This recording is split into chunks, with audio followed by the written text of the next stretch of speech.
Okay, so we have a question here where there's a fraction on both sides, right? It even says to solve the proportion. Proportions typically involve fractions on either side, but there's an X in the top and the bottom, and so it just kind of looks like I'm not sure exactly what to do here. So proportions, we typically cross multiply. Almost always you're going to cross multiply. And so let's think about what that means. That means I'm going to start and I'm going to multiply 7 times x plus 9. But on the other side, I'm going to multiply 6 times x plus 4. And we're just going to solve from here and we'll get our solution. So I see parentheses, which means I need to do the distributive property. So that means multiply. 7 times x is 7x. 7 times 9 is 63. Over here, 6 times x is 6x, and 6 times 4 is 24. And now we've got variables on both sides, which can be tricky.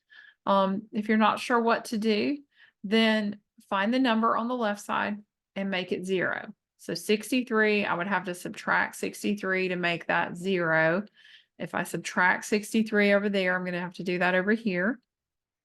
So I've got 7x equals 6x, and then 63 and 24, and one's a positive and one's a negative. Let me jump over to my calculator and see what I get, because I don't want to miss that, since the point of this is not subtracting. Negative 39.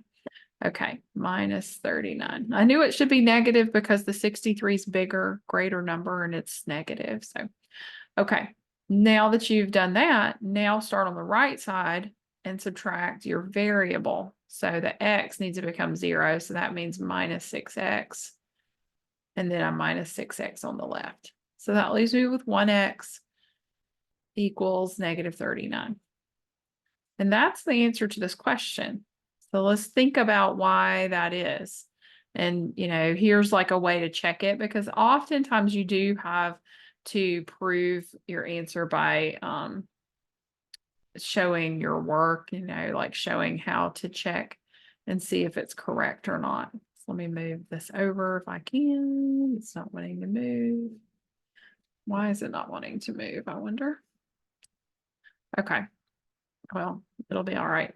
So I'm going to go back to this. 7 over 6 equals x plus 4 over x plus 9.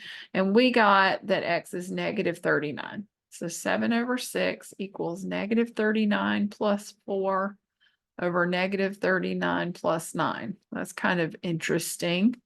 So let's see. 7 over 6 equals, well, negative 39 plus 4 is negative 35.